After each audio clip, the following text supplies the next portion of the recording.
Un voyage qui prenait normalement au moins 2 heures en train, s'était déroulé en une fraction de seconde, sans que je ne ressente rien, sans que je ne bouge consciemment.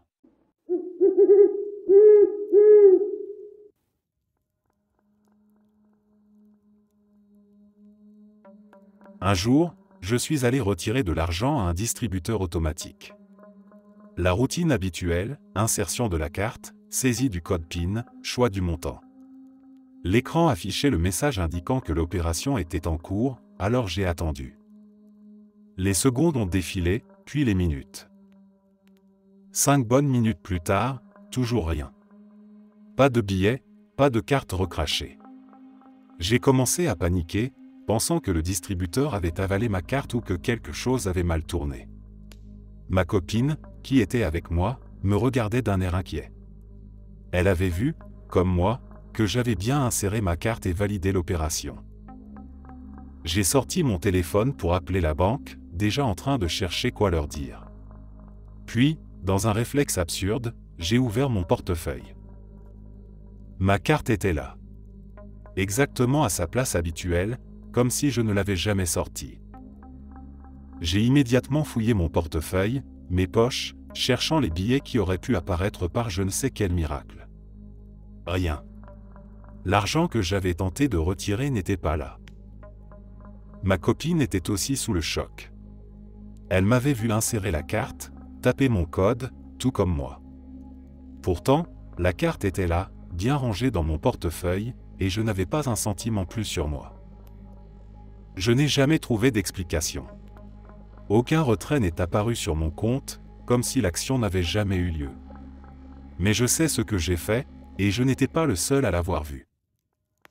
Je ne sais pas ce qui s'est passé ce jour-là, mais une chose est sûre, pendant quelques minutes, quelque chose dans la réalité a mal fonctionné.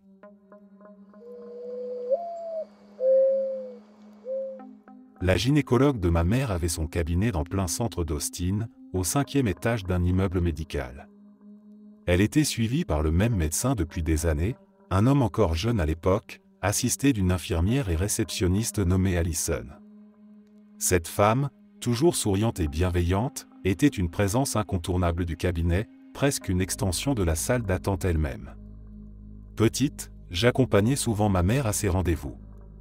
Elle avait trouvé un moyen de rendre ses visites amusantes, transformant la recherche du cabinet en une sorte de jeu.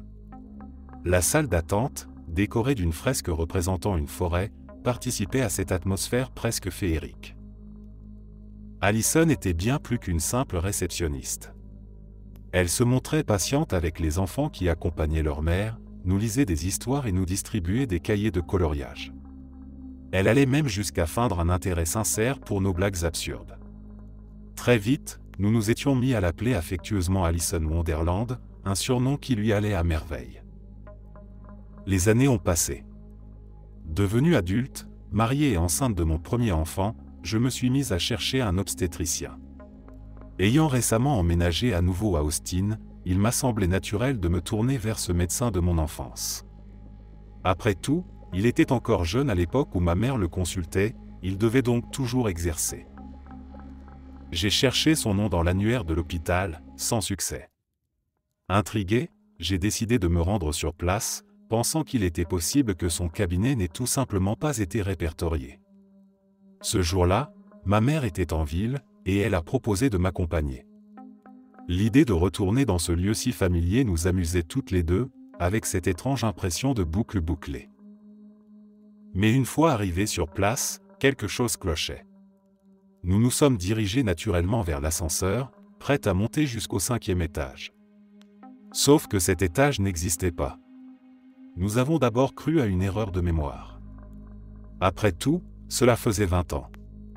Peut-être que nous confondions et qu'il s'agissait du 4e étage. Mais non. Rien non plus à cet endroit. Perplexes, nous avons envisagé l'hypothèse la plus rationnelle, nous nous étions peut-être trompés de bâtiment. Pourtant, nous avions pris exactement le même chemin qu'autrefois, depuis le même parking. Tout concordait, sauf cette disparition inexplicable. Nous avons interrogé le personnel de l'hôpital, cherché des indices, tenté de retrouver des traces de ce médecin, de cette infirmière. Rien. Aucun enregistrement, aucun souvenir parmi les employés. Comme s'ils n'avaient jamais existé. Même les copies récentes de nos actes de naissance ne mentionnaient qu'un vague médecin en charge, sans nom. Cette histoire n'a jamais eu de fin logique. Une part de mon enfance, pourtant gravée dans ma mémoire, semble être sortie de nulle part. Et le plus troublant, c'est que je ne suis pas la seule à m'en souvenir. Ma mère et mon frère partagent exactement les mêmes souvenirs.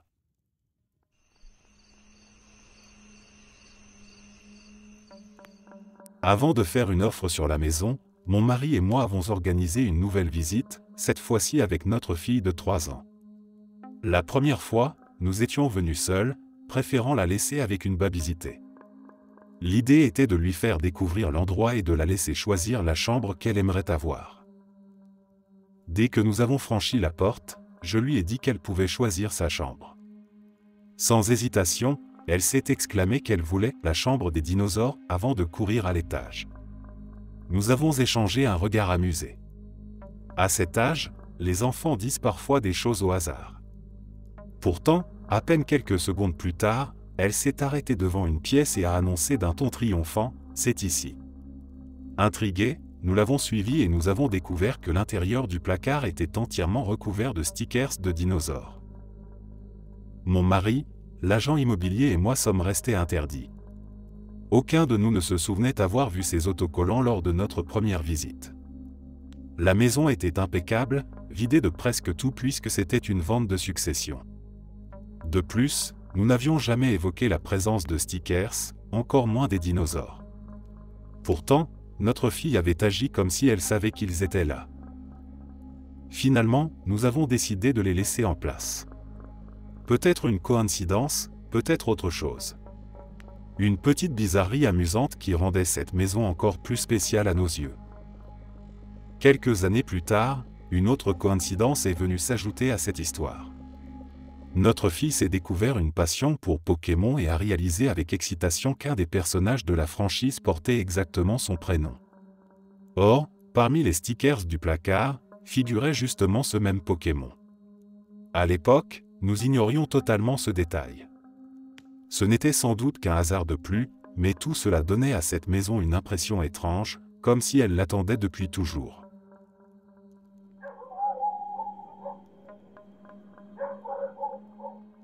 Quand j'avais 7 ou 8 ans, je souffrais souvent de paralysie du sommeil.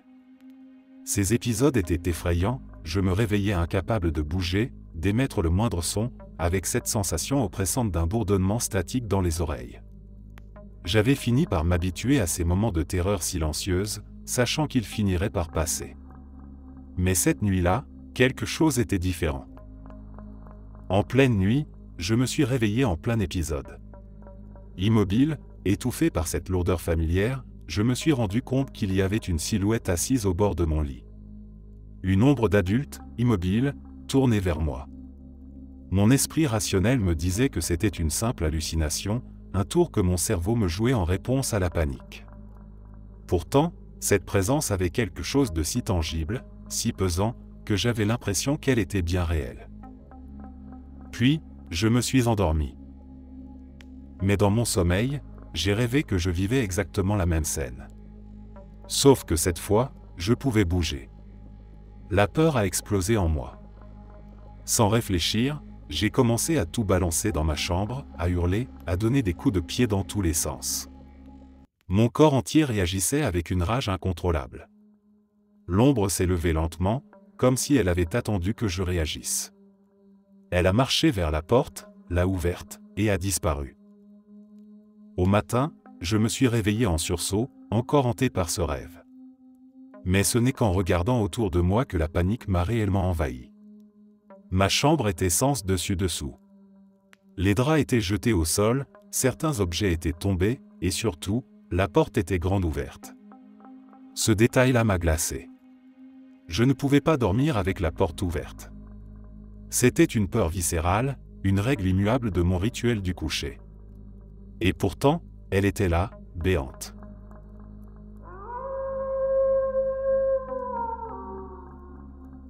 Quand j'avais 9 ou 10 ans, j'avais un lit superposé dont l'échelle, au lieu d'être solidement fixée, s'accrochait simplement au cadre métallique du lit supérieur. Un vrai piège à accident, mais j'ai survécu, alors on dira que ça s'est bien passé. Un jour, alors que j'étais chez une amie d'enfance, on était allongé sur son lit en regardant une de ces émissions cultes du début des années 2000, peut-être The Amanda Show. Progressivement, la fatigue m'a gagné et j'ai commencé à sombrer dans cet état étrange entre le sommeil et l'éveil. C'est à ce moment-là que j'ai vu ce que je ne peux décrire autrement qu'un film projeté dans mon esprit. Pourtant, je savais que je n'étais pas complètement endormi. J'entendais les bruits ambiants, les petits couinements des cochons d'Inde de mon ami, la télévision en fond. Mais les images dans ma tête avaient une qualité surréaliste, presque translucide. Je me voyais dans ma chambre, debout devant mon lit superposé. Mon ami était à ma droite, mon frère à ma gauche, et derrière moi, une petite table contre le mur. Dans cette vision, je commençais à grimper sur l'échelle pour récupérer quelque chose sur mon lit. Soudain, je perdais l'équilibre et basculais en arrière. Je savais que ma tête allait heurter la table. Le choc de cette scène m'a brutalement tiré de mon demi-sommeil. D'un coup, j'étais totalement réveillé, le cœur battant à tout rompre. J'ai raconté ce que je venais de voir à mon ami avant de secouer la sensation étrange qui m'habitait. Quelques heures plus tard, on a décidé que je passerais la nuit chez elle. J'ai appelé ma mère pour lui demander la permission, puis nous avons marché jusqu'à ma maison pour que je récupère mes affaires. Dans ma chambre, j'ai ramassé quelques vêtements avant de me diriger vers mon lit pour prendre autre chose. J'ai attrapé l'échelle, prête à grimper, et je me suis figé. Mon ami était à ma droite. Mon frère était à ma gauche. Derrière moi, il y avait la table. L'image de ma vision m'est revenue en pleine face.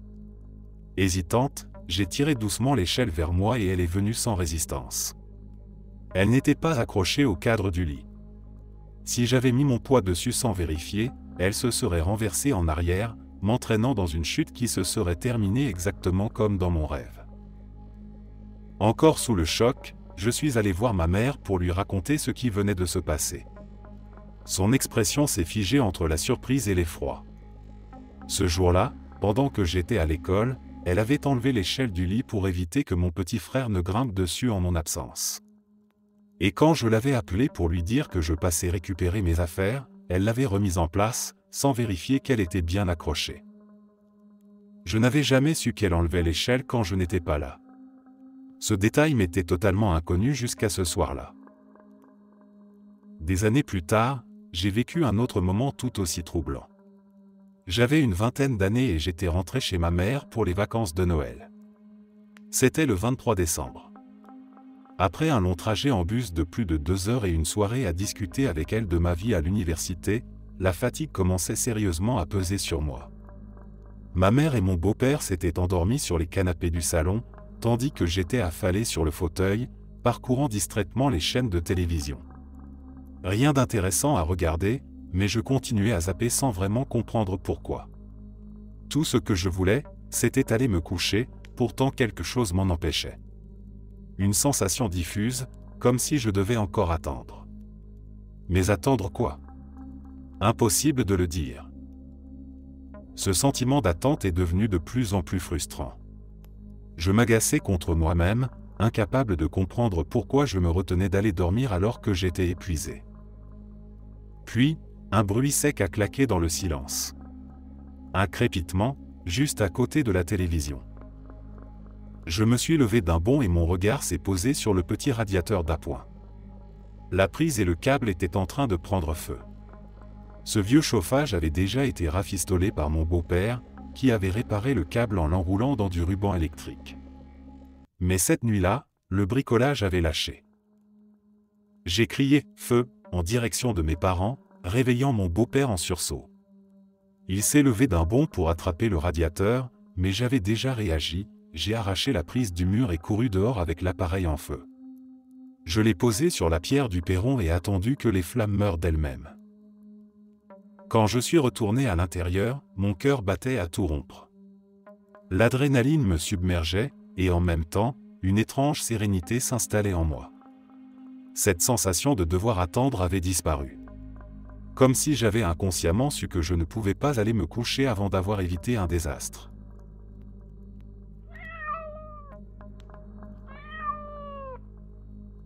Dans la cuisine, avec un ami, je tendais le bras vers l'étagère la plus haute pour attraper un plateau de service.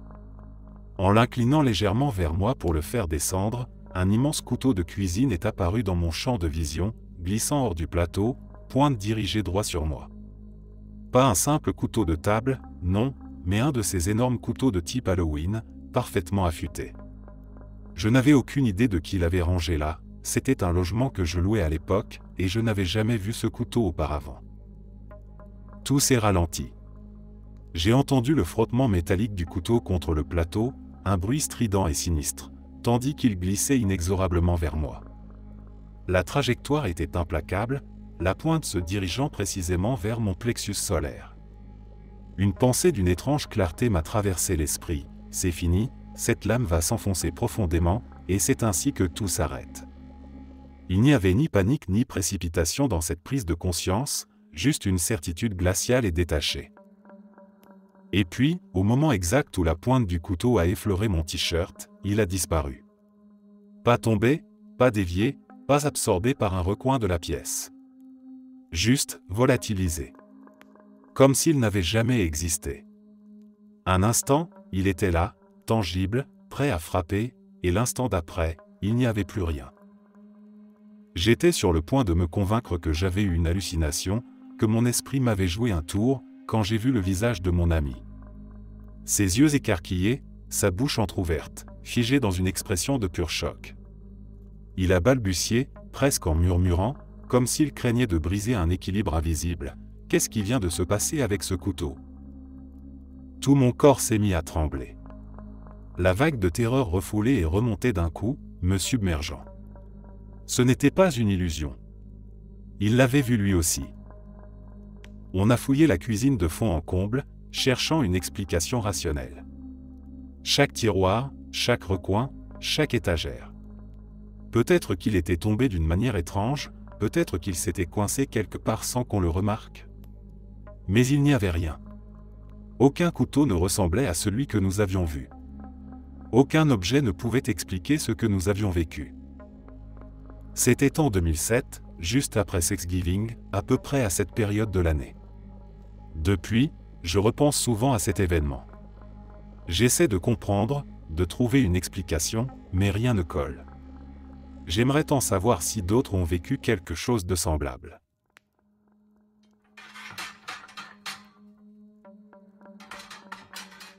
Pendant 10 ans, j'ai pratiqué le taekwondo, et chaque été, mon dojang organisait un pique-nique pour tous les membres, avec de la nourriture, des jeux et des activités pour les enfants. Un été, l'événement avait lieu dans un parc forestier, sous un grand pavillon. À 12 ans, mon ami et moi nous sommes rapidement lassés des jeux destinés aux plus jeunes, tout en étant trop petites pour traîner avec les ados. Alors, quand nous avons repéré un petit sentier s'enfonçant dans les bois, nous avons décidé de partir explorer. Le chemin se ramifiait à plusieurs endroits, mais nous avons choisi de ne pas nous séparer pour éviter de nous perdre. Par précaution, nous avons laissé des repères avec des bâtons en forme de flèche à chaque embranchement. Nous avons marché longtemps, traversé plusieurs routes qui coupaient la forêt, et même longé ce qui semblait être une vieille usine ou un moulin abandonné. Après un certain temps à suivre un ruisseau, couvert de piqûres de moustiques et trempé de sueur, nous sommes tombés sur une structure étrange, des murs en pierre en ruine et un demi-dôme décoré de mosaïques colorées. L'endroit ressemblait à un ancien hôtel, peut-être les vestiges d'une vieille église. Sur les côtés, des inscriptions en latin s'effaçaient avec le temps, et les mosaïques représentaient une planète, une lampe ou un phare, et une étoile entourée de rayons lumineux. Fasciné, j'étais persuadé que nous venions de découvrir des ruines oubliées. Mais l'heure tournait, et nous avons réalisé que nos parents devaient être morts d'inquiétude. Nous n'avions prévenu personne de notre expédition dans la forêt, et en 2006, nous n'avions pas de téléphone portable. Nous avons donc suivi nos marqueurs de fortune et refait le chemin en sens inverse aussi vite que possible. Lorsque nous avons émergé du bois, nous avons trouvé nos mères en plein stress, la mienne au téléphone, probablement prête à appeler la police. Elles étaient soulagées, mais aussi furieuses que nous soyons partis sans rien dire. Plus tard, une fois la tension retombée, j'ai raconté à ma mère ce que nous avions trouvé. Je ne sais pas si elle m'a cru, mais elle a trouvé l'histoire intéressante. 5 ans plus tard, j'étais au lycée et je passais l'été avec des amis, à profiter de la ville et à boire des cafés glacés. Un jour, l'un d'eux a proposé d'aller voir le sanctuaire. Je n'avais aucune idée de ce dont il parlait. Il a expliqué que c'était un vieux sanctuaire catholique délabré, caché dans les bois derrière un ancien bâtiment administratif de la ville. Aussitôt, une sensation étrange m'a envahi. J'ai pensé aux ruines et me suis demandé si cela pouvait être le même endroit. Nous avons enjambé une clôture et marché une dizaine de minutes à travers la forêt. Et là, sous mes yeux, se dressait exactement la même structure que celle que j'avais découverte 5 ans auparavant avec mon ami du taekwondo. Les mosaïques, le dôme, la disposition des lieux, tout était identique, y compris le ruisseau qui coulait à proximité. Troublé, j'ai raconté mon histoire à mes amis.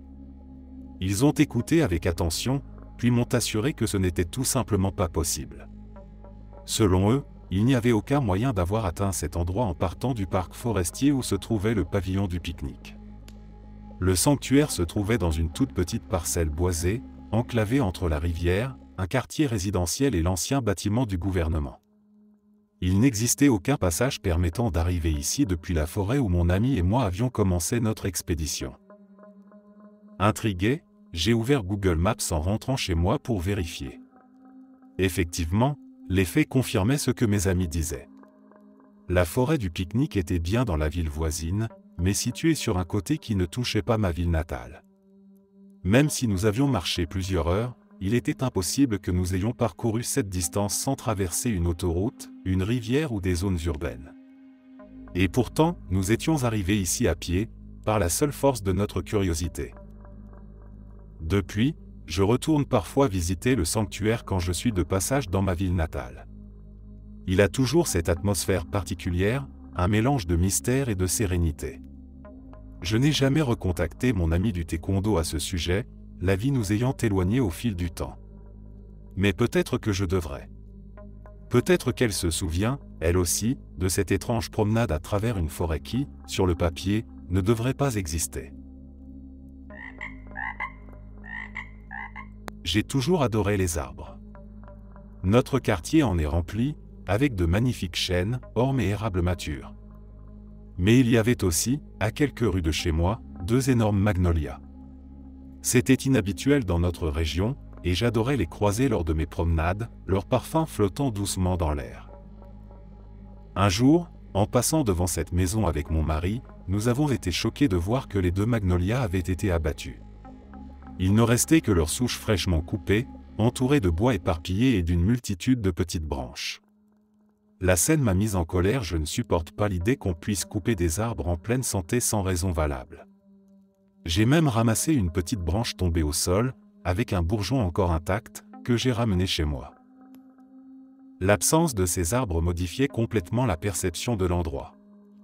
Avant, leur feuillage dense offrait une barrière naturelle entre les maisons, rendant le jardin de la propriété voisine invisible. Mais maintenant, sans les magnolias, on pouvait voir toute la cour du voisinage depuis la rue. Il n'y avait plus aucun écran de verdure. Le temps a passé, et avec le retour du printemps, j'ai recommencé mes balades habituelles. Et là, en arrivant à hauteur de la maison, j'ai eu un choc. L'un des magnolias était toujours là. Celui qui se trouvait près de la route, bien vivant et intact. Je me suis arrêté net. Je savais que je ne pouvais pas avoir rêvé la scène de l'abattage. Je me souvenais parfaitement des 2 souches alignées, des branches éparpillées, de ma colère face à la disparition des 2 arbres. Mon mari s'en souvenait aussi. Il se souvenait de notre discussion, de ma frustration. Pourtant, aujourd'hui, un de ces arbres se dressait fièrement devant moi, comme s'il n'avait jamais été coupé. Mon mari, plus rationnel, pense que nous avons simplement mal vu ce jour-là, que nous avons cru que les 2 arbres avaient été abattus alors qu'un seul l'avait été. Mais je n'arrive pas à y croire. Je me revois encore regarder ces 2 souches, pointer du doigt leur absence, pester contre cette destruction inutile. Je n'ai aucune explication. Tout ce que je sais, c'est que ce magnolia, que j'étais certaine d'avoir vu couper, est bien là aujourd'hui, comme si rien ne s'était jamais passé. Cette histoire s'est déroulée au sein de ma famille, même si je n'en ai pas été directement témoin. Elle est d'autant plus étrange qu'elle implique un décalage temporel qui, sur le papier, ne devrait pas exister. Mon frère partait en voyage vers l'ouest. Du point de vue de mon père, tout était clair, il l'avait déposé à l'aéroport avant d'aller travailler. Mon frère avait plus d'1 heure d'attente avant son vol, suivi d'un trajet d'environ 4 heures. Logiquement, au moment où mon père terminait sa journée de travail, 8 heures plus tard, mon frère était arrivé à destination depuis moins de 3 heures. Sauf que lorsqu'il a reçu l'appel de mon frère, ce dernier racontait une toute autre histoire. De son point de vue, tout s'était déroulé normalement. Il avait pris son vol, atterri, retrouvé ses amis, dîné avec eux, passé la nuit sur place, passé toute la journée suivante à faire du tourisme, puis, en soirée, il avait appelé mon père. Pour lui, il était sur place depuis plus de 24 heures. Le problème, c'est que les horaires ne concordaient absolument pas. Mon père était persuadé que mon frère venait à peine d'arriver, tandis que ce dernier avait vécu une journée entière avant de passer ce coup de fil. S'ensuivit une discussion confuse qui a fini par tourner en dispute. Chacun était certain d'avoir raison. Et plus troublant encore, chacun avait des preuves qui confirmaient sa version. Mon père avait les horaires des vols, son emploi du temps précis de la journée et la logique mathématique de l'heure d'arrivée de mon frère. Mais ce dernier avait ses propres preuves, des tickets de restaurant, des photos prises la veille, des messages échangés avec ses amis sur place. Alors, qui avait raison? Comment mon frère aurait-il pu gagner une journée entière alors que tout, sur papier, indiquait qu'il venait à peine d'arriver? Ou bien, comment mon père aurait-il pu perdre une journée sans s'en rendre compte? Jusqu'à aujourd'hui, personne n'a pu expliquer ce qui s'est réellement passé.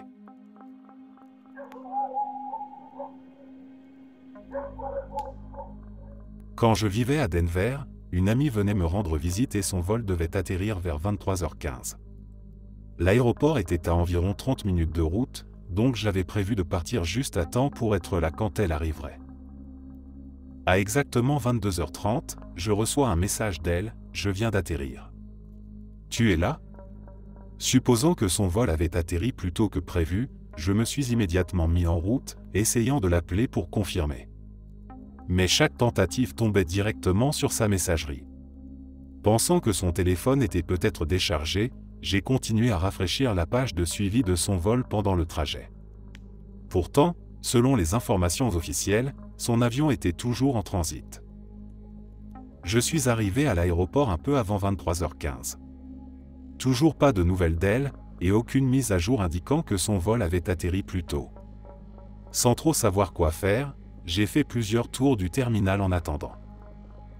Puis, à 23h15 exactement, mon téléphone vibre. C'est un message de mon ami.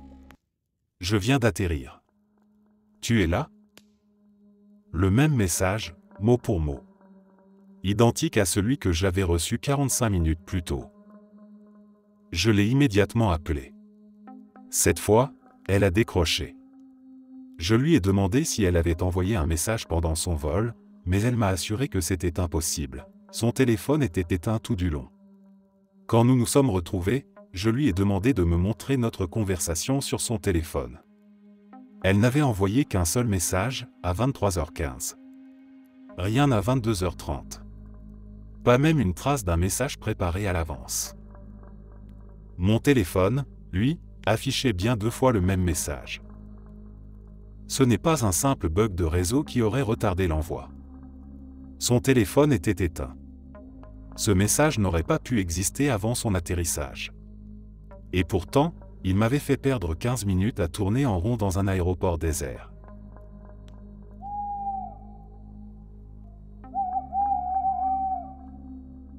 Un jour, je suis allé chez une amie pour la récupérer. Quand je suis entré, elle courait à moitié nue dans la maison, pressée de finir de se préparer. Par politesse, je lui ai dit que je l'attendrais dehors. En sortant, je suis resté juste devant sa porte, profitant de l'air frais, quand j'ai entendu des voix à travers une fenêtre ouverte. Il y avait des pleurs bruyants, douloureux, presque déchirants, et une autre voix, celle d'une femme plus âgée, qui répondait d'un ton ferme. cela ressemblait à une dispute ou à une remontrance sévère.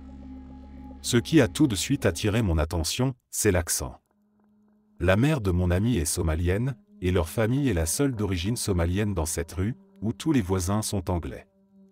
Elle parlait un mélange d'arabe et d'anglais, ce qui m'empêchait de comprendre le contenu exact de leur échange, mais par moments, j'entendais clairement la mère prononcer le prénom distinctif de sa fille cadette.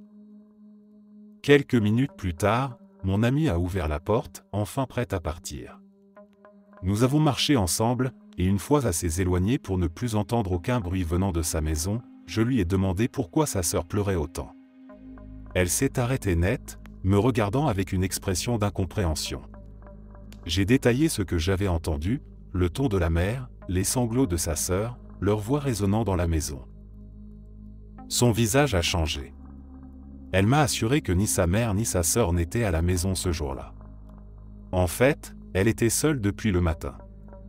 Cela expliquait pourquoi elle se promenait ainsi à l'intérieur, chose qu'elle ne se serait jamais permise en présence de sa famille.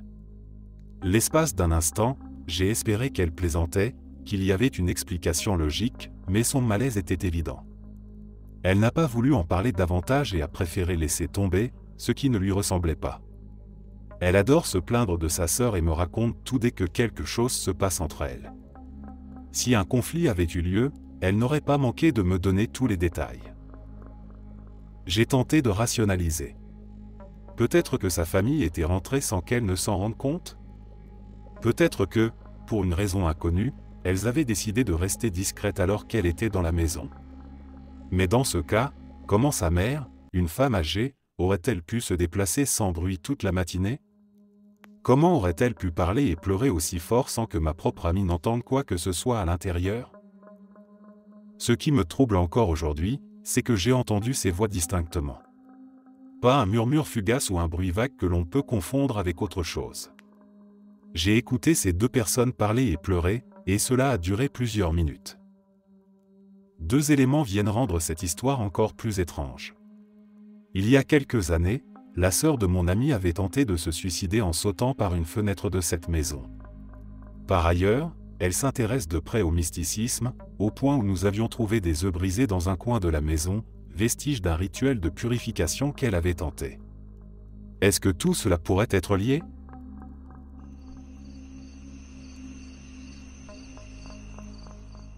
C'était dans les années 90, et à cette époque, j'avais un look plutôt distinctif. Un menton large et légèrement asymétrique, des yeux tombants qui donnaient un air fatigué, des cheveux blonds avec des mèches blanches naturelles, que je portais longs. Ajoute à ça le fait que j'habitais un quartier où la majorité des habitants étaient noirs, autant dire que je ne passais pas inaperçu. Ce jour-là, j'attendais à un passage piéton, perdu dans mes pensées, quand j'ai levé les yeux et que j'ai vu quelqu'un de l'autre côté de la rue. Et immédiatement, mon estomac s'est serré. Ce n'était pas juste quelqu'un qui me ressemblait un peu. C'était moi. Même carrure, même trait du visage, même posture. Il portait même des vêtements identiques aux miens ce jour-là.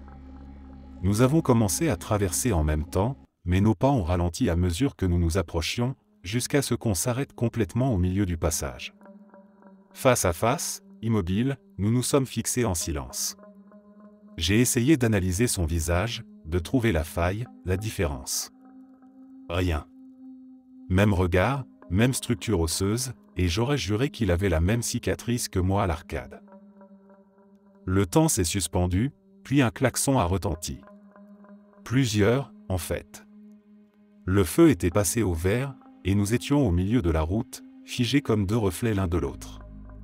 En un sursaut, nous avons tous les deux reculé d'un pas, avant de nous précipiter chacun de notre côté. Je me suis retourné une dernière fois. Il avait fait pareil. Je n'ai jamais revu ce type. Peut-être que c'était juste une coïncidence extrêmement improbable. Peut-être qu'il y a quelque part, dans ce même quartier ou ailleurs, une autre version de moi qui se pose encore la même question. Mais chaque fois que j'y repense, j'ai cette même sensation dans le ventre, ce frisson que rien de rationnel ne parvient à expliquer.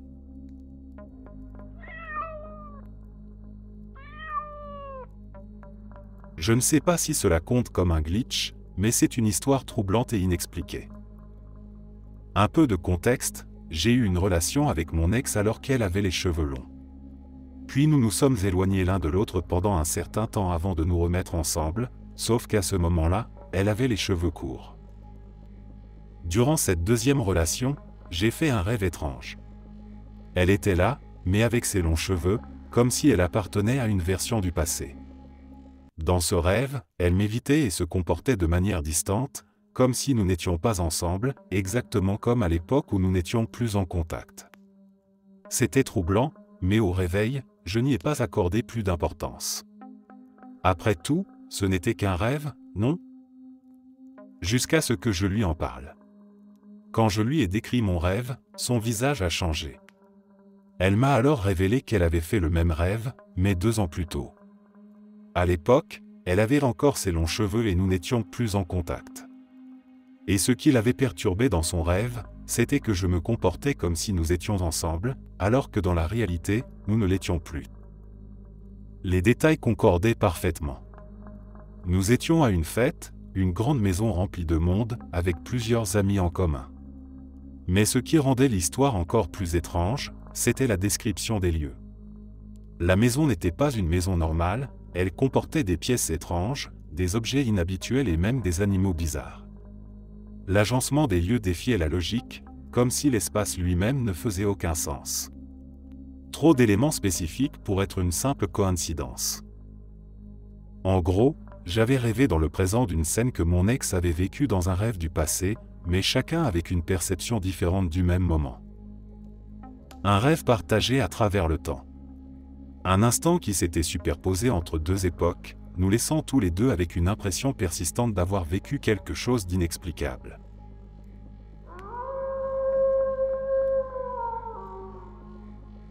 C'est une histoire qui me glace encore le sang, même si je n'arrive pas vraiment à expliquer pourquoi. J'avais 15 ans à l'époque. J'ai fait un rêve où j'étais à l'arcade que je fréquentais souvent. J'étais avec un pote, et avant de sortir pour attendre notre chauffeur, on a chacun acheté une boisson à emporter. On s'est accroupi sur le trottoir, nos sodas à la main, en regardant distraitement le parking. Une fois ma boisson terminée, j'ai machinalement commencé à plonger la main dans mon gobelet, attrapant les glaçons et les jetant sur le sol, un par un. À un moment, j'ai eu un léger sursaut et j'ai murmuré « déjà vu », car même dans mon rêve, j'avais l'impression d'avoir vécu cette scène auparavant. J'ai relevé la tête, j'ai tourné la tête vers la gauche, et j'ai aperçu 2 gamins avec des skateboards en train de passer. Puis je me suis réveillé. 10 jours plus tard, je suis retourné à l'arcade avec ce même pote. Après avoir joué un moment, on a décidé d'attendre notre chauffeur dehors. Comme dans mon rêve, on a acheté des sodas avant de partir. On s'est assis sur le trottoir, à la même place. Je finis mon soda, et sans trop y réfléchir, je commence à jeter les glaçons sur le sol, lentement, un par un. Puis ça m'a frappé. J'ai arrêté net mon geste, une sensation glaciale me traversant la nuque. Presque sans m'en rendre compte, j'ai murmuré « déjà vu ». Et c'est là que tout a basculé. J'ai compris. J'ai compris que ce moment de déjà vu que j'avais ressenti dans mon rêve était en réalité ce qui était en train de se produire maintenant. Un frisson d'horreur m'a parcouru l'échine, une peur viscérale, irrationnelle, mais bien réelle. Mon cœur battait à tout rompre. Lentement, terrifié par ce que j'allais voir, j'ai tourné la tête vers la gauche, comme dans mon rêve. 2 gamins arrivaient, des skateboards à la main. Je me suis levé d'un bond, le souffle coupé, la panique montant en moi sans que je puisse la contenir. Mon pote, toujours assis, m'a regardé, complètement perdu, me demandant ce qui n'allait pas. Mais comment lui expliquer? Acheter une boisson avant de partir n'était pas une habitude pour moi. Encore moins jeter les glaçons de mon soda sur le sol. Ce n'était pas quelque chose que j'avais fait avant, ni après. C'était un pur accident, un enchaînement d'événements qui n'aurait jamais dû se produire 2 fois, encore moins de cette manière. Je ne sais toujours pas ce que ça signifie. Une simple coïncidence paraît impossible. Et pourtant, je l'ai vécu.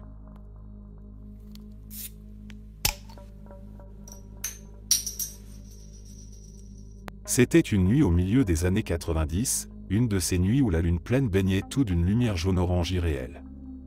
Avec mon ex, nous avions décidé d'aller faire un tour en voiture pour profiter de l'ambiance. Nous vivions dans une petite ville de l'ouest du Texas, où il ne fallait pas rouler longtemps avant de se retrouver en pleine campagne. Après un moment sur la route, elle est devenue plus tendre, et on s'est dit qu'on pourrait s'arrêter un peu.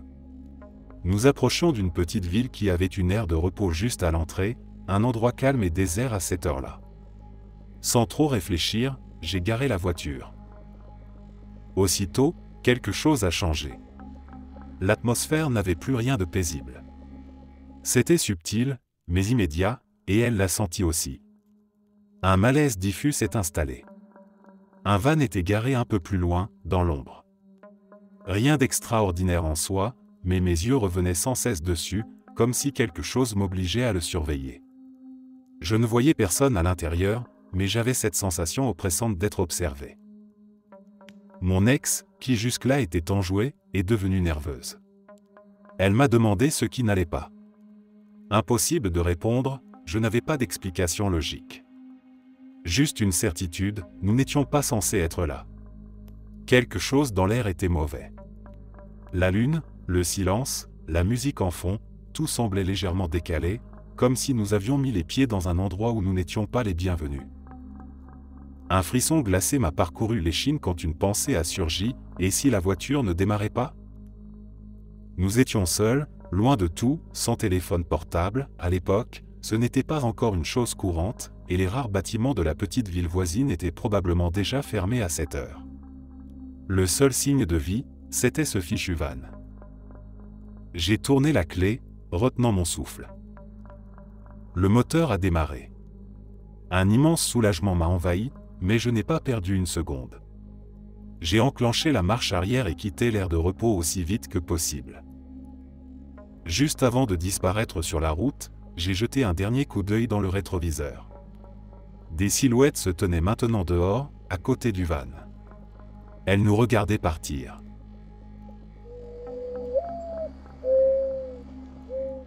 Parmi toutes les expériences étranges que j'ai vécues, celle-ci reste la plus troublante. En 2007, j'ai reçu un appel d'une école élémentaire que je ne connaissais pas. Une femme, qui s'est présentée comme une enseignante, a demandé si j'étais bien la personne dont elle donnait le nom et le prénom. Quand j'ai confirmé, elle m'a expliqué qu'un jeune garçon nommé Alex, en précisant même son nom de famille, se sentait mal et qu'ils avaient contacté son numéro d'urgence. J'ai immédiatement répondu qu'il devait y avoir une erreur, que je n'avais jamais entendu parler de cette école ni de cet enfant. Pourtant, elle semblait certaine de ces informations. J'ai insisté, expliquant que je n'avais aucun lien avec ce garçon et que je ne comprenais pas comment mon nom et mon numéro avaient pu se retrouver sur leur liste de contacts. Il y a eu un silence, puis elle a simplement dit au revoir avant de raccrocher. Intrigué, j'ai raconté l'histoire à un ami, et nous avons décidé de faire quelques recherches. Nous avons entré le numéro dans des sites de recherche inversés, mais il n'existait aucune correspondance. Nous avons même essayé de rappeler, mais tout ce que nous avons obtenu, c'était un message automatique indiquant que ce numéro n'était pas en service. Les années ont passé, et à chaque fois que j'y repensais, l'étrangeté de l'appel me revenait en tête. 9 ans plus tard, par curiosité, j'ai de nouveau tenté d'appeler ce numéro. Il était toujours hors service, comme s'il n'avait jamais existé. Je n'ai jamais retrouvé le nom de l'enseignante ni celui de l'école, mais celui du garçon, lui, est resté gravé dans ma mémoire. Ce qui me perturbe le plus, c'est que ce n'était pas un simple appel reçu par erreur. J'aurais compris si quelqu'un s'était trompé en composant un numéro, ça arrive à tout le monde. Mais là, ce n'était pas juste un mauvais numéro. Cette personne connaissait mon prénom, mon nom et mon téléphone, et ces informations étaient apparemment inscrites quelque part dans leur base de données comme contact d'urgence pour un enfant que je n'ai jamais rencontré. Qui aurait pu les y mettre ? Certainement pas moi. J'ai envisagé toutes les explications rationnelles possibles, mais rien ne colle vraiment. Il y a quelque chose dans cette histoire qui me donne encore des frissons, comme si cet appel venait d'un futur qui n'a pas encore eu lieu ou d'une réalité légèrement différente. Un simple bug informatique ne suffirait pas à expliquer pourquoi mon nom et mes coordonnées étaient liés à cet enfant. Plus j'y pense, plus cela me semble être une faille dans la logique du monde.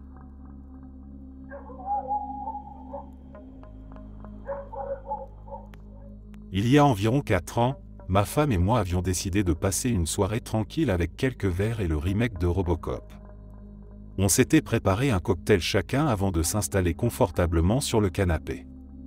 C'était en plein été, et comme nous n'avons pas la climatisation, j'avais laissé la porte coulissante donnant sur le patio arrière grande ouverte pour essayer de faire circuler un peu d'air.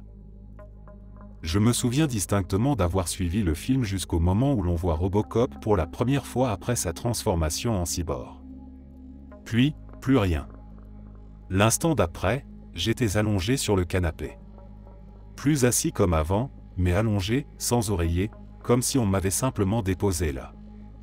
La porte de derrière était toujours grande ouverte.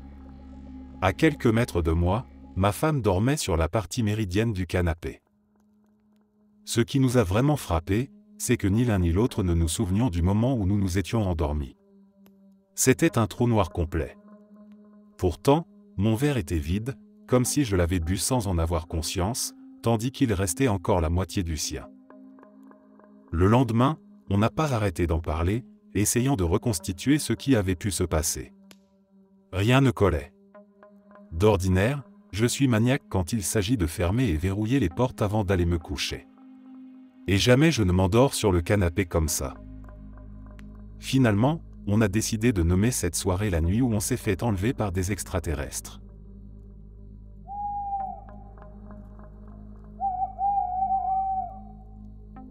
Il y a quelques années, des amis séjournaient chez moi pour un moment. Rien d'anormal jusque-là. Un matin, je me lève, prépare du café et vais faire du pain grillé. Sauf que le grille-pain n'est pas à sa place habituelle. Pensant que l'un de mes amis l'a déplacé, je commence à chercher. J'ouvre tous les placards, un par un, méthodiquement. Rien. Je vérifie le garde-manger, inspecte même les autres appareils électroménagers, four, micro-ondes, réfrigérateur, lave-vaisselle. Toujours rien.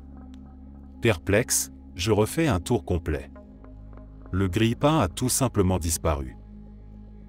Un des amis descend. Je lui demande s'il a vu le grille-pain. Il se lance à son tour dans la même fouille minutieuse. Toujours rien.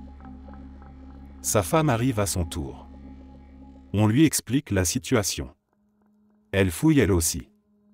Rien. On est tous là, dans la cuisine, à essayer de comprendre comment un simple grille-pain a pu s'évaporer.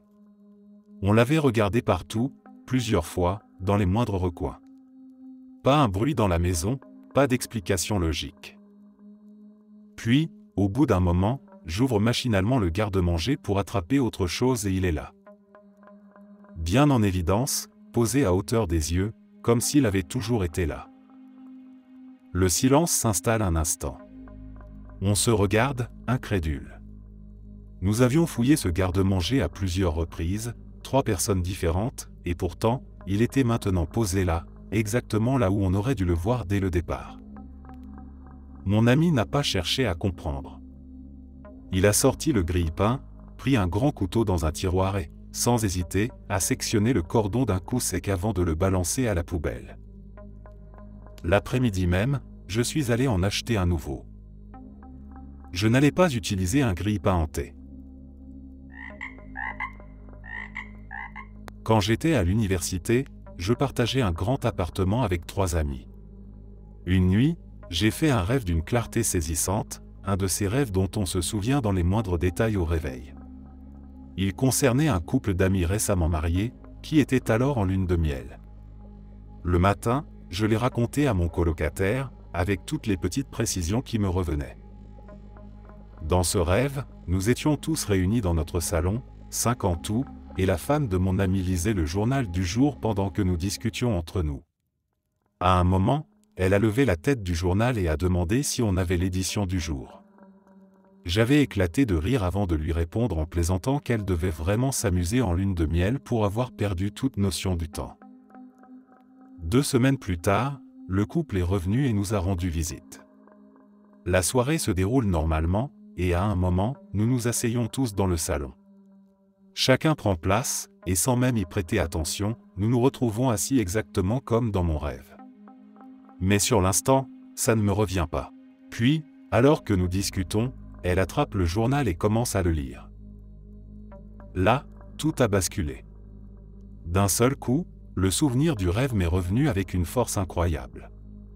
J'ai su exactement ce qui allait se passer, comme si mon cerveau avait basculé en mode automatique. Je l'ai vu lever la tête, ouvrir la bouche, et prononcer ces mêmes mots, « Est-ce qu'on a le journal d'aujourd'hui ?» À cet instant, j'ai perdu tout contrôle de moi-même. Comme pris dans un engrenage inévitable, j'ai ri et répondu exactement la même chose que dans mon rêve, avec les mêmes intonations, comme si mon corps agissait sans moi. J'ai senti mon colocataire se raidir à côté de moi. En tournant la tête vers lui, j'ai vu son visage blême. Il se souvenait du rêve que je lui avais raconté. Il comprenait. Le choc m'a fait sortir de ce mode automatique. Mon cœur battait à tout rompre, j'avais des sueurs froides et j'étais presque en hyperventilation. Tout le monde nous regardait, perdus, ne comprenant pas ce qui venait de se passer. La soirée a pris une tournure complètement différente après ça. Nous avons essayé de comprendre, de trouver une explication rationnelle, mais rien ne tenait debout. On a fini par se demander si le temps était une dimension que l'on pouvait traverser inconsciemment, si quelque part, il existait des failles, des raccourcis, des fragments de futur qui se glissent dans nos rêves sans qu'on ne s'en rende compte. Jusqu'à aujourd'hui, c'est le moment le plus étrange de ma vie. Un véritable bug dans la matrice.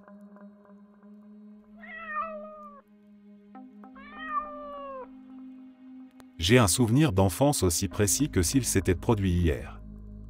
J'avais 4 ans et je voulais absolument attraper la boîte de bonbons cachée sur le dessus du réfrigérateur. Déterminé, j'ai escaladé l'appareil, m'accrochant comme je pouvais au rebord. Une fois arrivé en haut, j'ai tendu une main vers la boîte, mais mon autre main a glissé. J'ai perdu l'équilibre et suis tombé en arrière, percutant violemment l'arrière de ma tête contre le sol. Résultat, des points de suture et une petite zone chauve sur mon cuir chevelu, encore visible aujourd'hui. Le problème, c'est que cette histoire n'a jamais eu lieu. La véritable origine de ma cicatrice, d'après mes parents, est tout autre. Apparemment, j'étais en train de descendre les escaliers, j'ai glissé et je me suis cogné l'arrière du crâne en chutant. À l'époque, j'étais emmené en urgence, recousu, et la cicatrice est restée. Mais cette version, pourtant racontée par ceux qui m'ont vu tomber, ne m'évoque absolument rien. Pas un flash, pas un vague écho. Rien. Jusqu'à mes 26 ans, je n'ai jamais mentionné cet épisode à qui que ce soit. J'avais mon souvenir, gravé dans ma tête comme un fait réel, et je n'avais aucune raison d'y revenir. Puis, un jour, par pur hasard, la conversation a dérivé sur les cicatrices et j'ai raconté mon histoire du frigo à mes parents.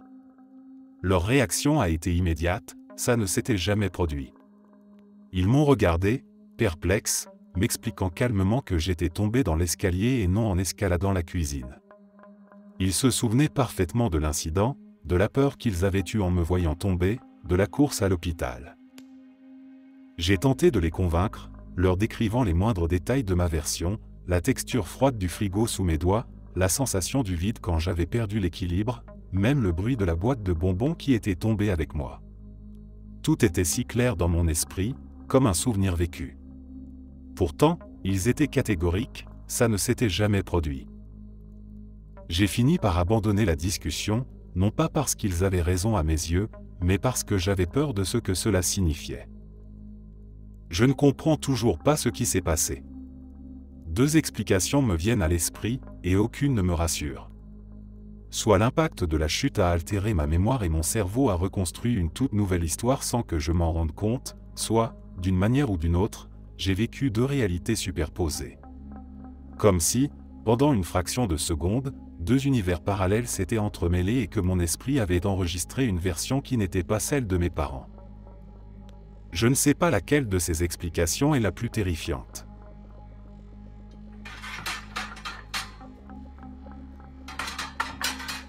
Quand j'avais 8 ans et ma sœur 12, nos parents nous ont offert chacun une perruche pour Noël.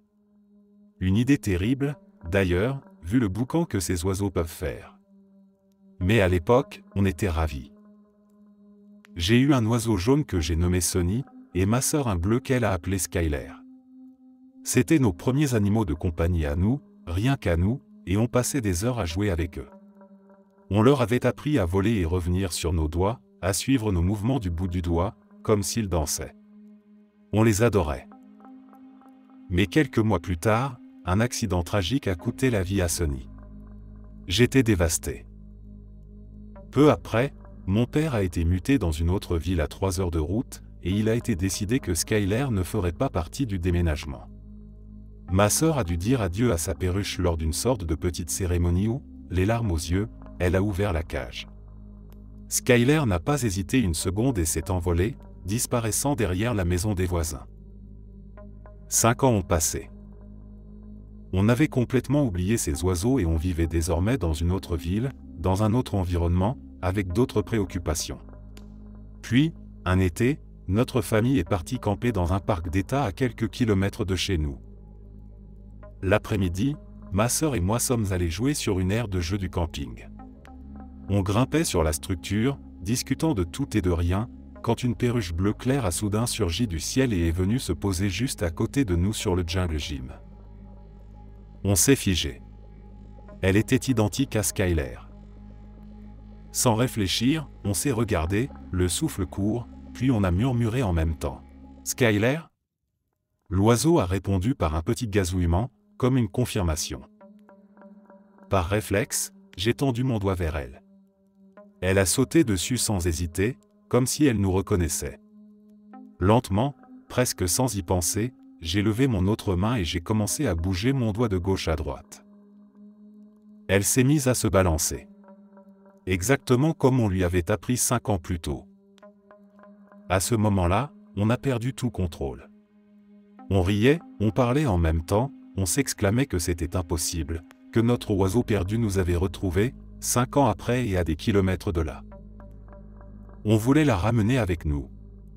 Mais avant qu'on puisse faire quoi que ce soit, Skyler a lâché un dernier petit piaillement et s'est envolé, disparaissant dans le ciel. On est resté là, incrédule, le cœur battant à tout rompre. Pendant des semaines, on n'a pas arrêté d'en parler. Était-ce vraiment Skyler? Avait-elle survécu toutes ces années, parcouru tout ce chemin, pour nous retrouver, nous dire bonjour une dernière fois, avant de repartir? On ne saura jamais.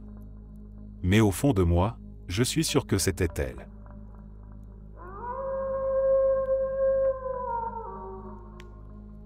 Il y a environ un mois, j'ai vécu un moment qui me perturbe encore aujourd'hui. J'avais sorti un bol de pâtes restantes du réfrigérateur et l'avais posé sur le comptoir. Ensuite, je me suis tourné pour attraper du pain. Quand je me suis retourné, plus rien. Le bol avait disparu. J'ai figé un instant, certain de l'avoir tenu dans mes mains quelques secondes plus tôt. Je me suis mis à chercher, d'abord autour du comptoir, puis dans l'évier. Rien. J'ai élargi ma recherche au reste de la cuisine, puis au salon, comme si j'avais pu inconsciemment l'emporter ailleurs. Toujours rien. À ce stade, j'ai commencé à sérieusement douter de moi. J'ai fouillé la maison pendant un bon quart d'heure, allant même jusqu'à vérifier des endroits absurdes, comme si le bol avait pu se volatiliser ou que mon cerveau me jouait un tour.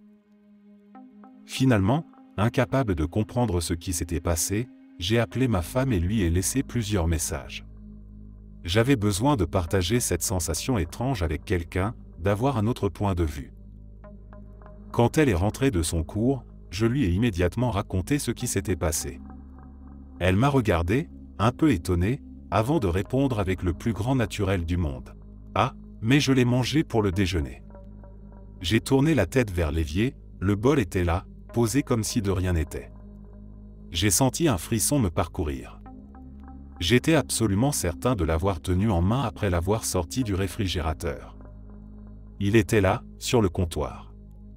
Pourtant, selon elle, il n'avait jamais été là, puisqu'elle l'avait mangé avant même que je ne rentre. Je n'ai pas insisté, mais quelque chose dans cette histoire me dérange encore aujourd'hui. Pas juste un simple oubli, pas une erreur de mémoire.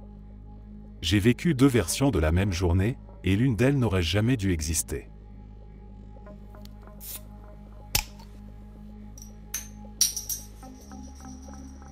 Quand j'étais en 3e année, j'ai décidé, un jour, de faire une pause dans mes activités habituelles du déjeuner, qui consistait principalement à creuser des trous dans le sable ou à me lancer dans des bêtises plus ou moins risquées, pour aller observer quelques amis jouer au basket.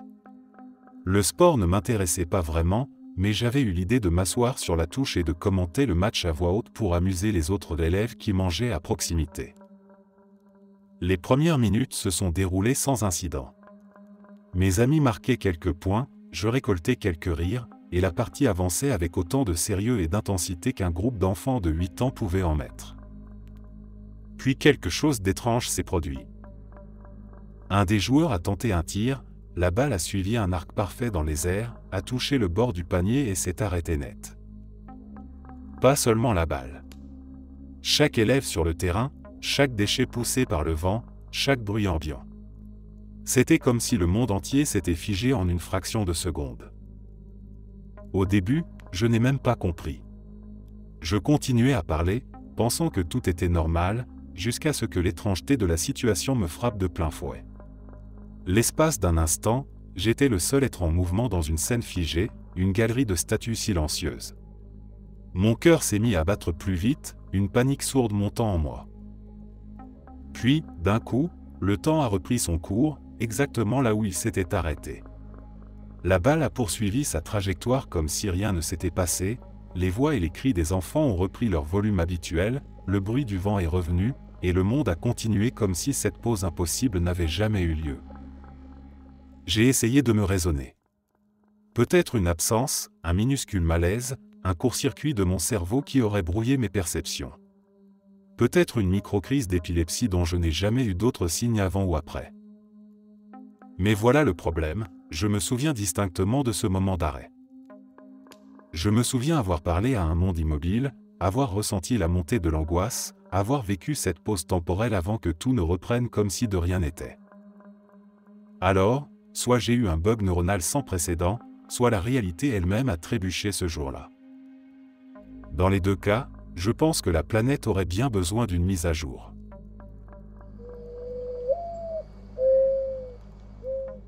Il y a quelque temps, en sortant du magasin, j'ai remarqué une femme âgée essayant désespérément de faire démarrer sa voiture. Les phares étaient restés allumés, et la batterie était à plat. Je me suis approché pour lui proposer mon aide.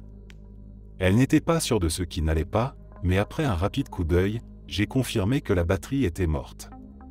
Heureusement, j'avais des câbles dans ma voiture. Je les ai sortis, j'ai branché les deux véhicules et après un instant, son moteur a repris vie. Elle m'a remercié chaleureusement avant de repartir. Satisfait d'avoir pu aider, je suis allé faire mes courses. Une fois mes achats terminés, je suis retourné sur le parking et, en rangeant mes sacs, mon regard s'est arrêté sur une autre voiture, un rang plus loin. Même modèle, même couleur. Et, appuyée contre la portière, une autre femme âgée.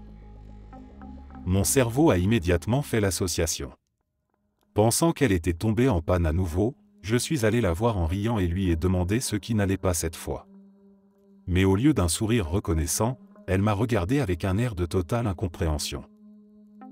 Je ne vous connais pas. Un frisson étrange m'a parcouru. C'était une personne totalement différente. Une autre femme, dans une voiture identique, qui, par un hasard absolument improbable, était aussi en panne. Son problème était cette fois lié au démarreur. J'ai tenté de rationaliser, me concentrant sur le concret. J'ai suggéré qu'elle essaie de secouer un peu la voiture pour décoincer le mécanisme.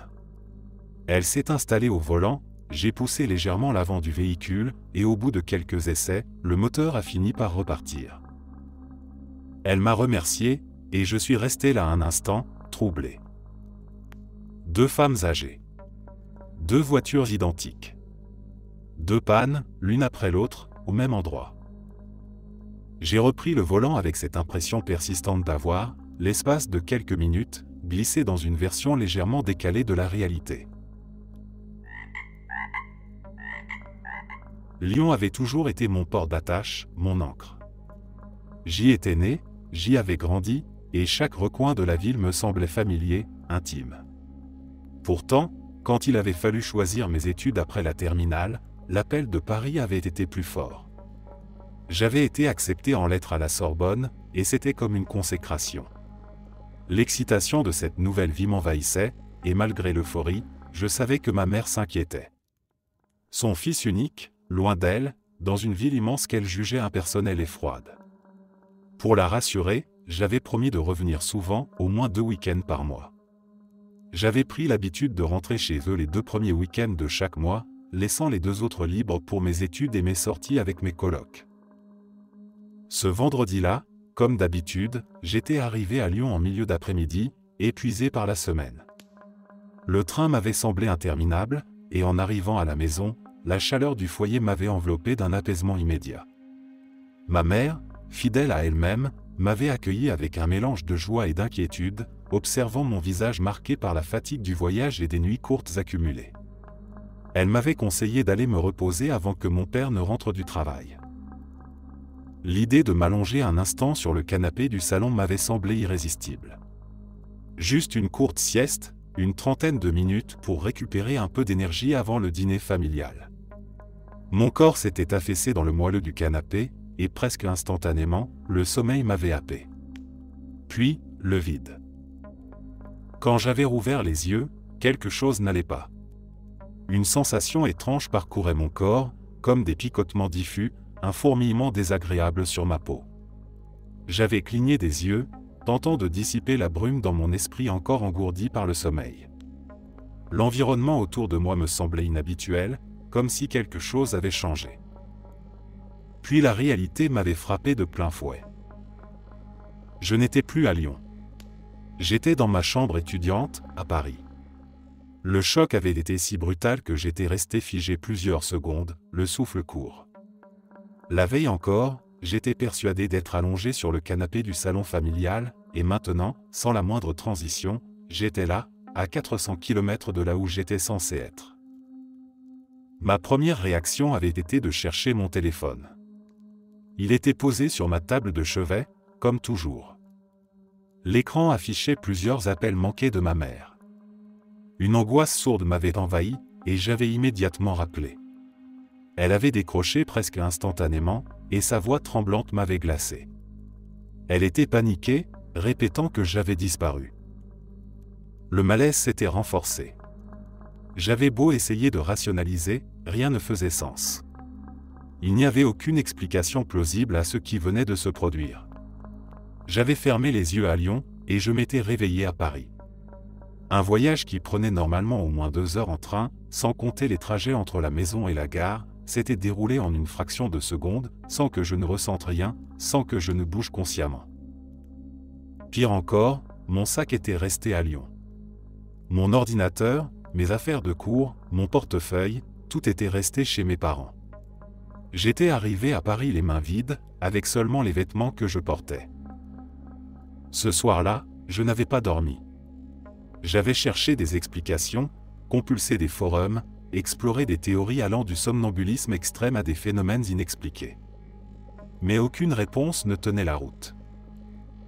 Le lendemain, j'avais pris le premier train pour Lyon, espérant que le simple fait de retrouver mes parents et mon sac pourrait me donner une forme d'éclaircissement. Mais rien n'avait changé. Ma mère m'avait regardé avec un mélange de soulagement et de crainte, comme si elle-même doutait de la réalité. Mon père, plus pragmatique, avait suggéré une fatigue intense qui aurait provoqué un épisode de dissociation. Mais je savais que ce n'était pas ça. Je me souvenais trop bien de la sensation étrange en me réveillant. Ce n'était pas un simple oubli, ni un rêve, ni une hallucination. J'étais certain d'avoir vécu quelque chose qui dépassait l'entendement. Et aujourd'hui encore, je n'ai toujours pas d'explication.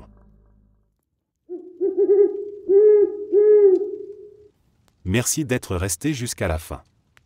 N'oubliez pas d'aimer la vidéo, de vous abonner et de partager vos propres histoires en commentaire.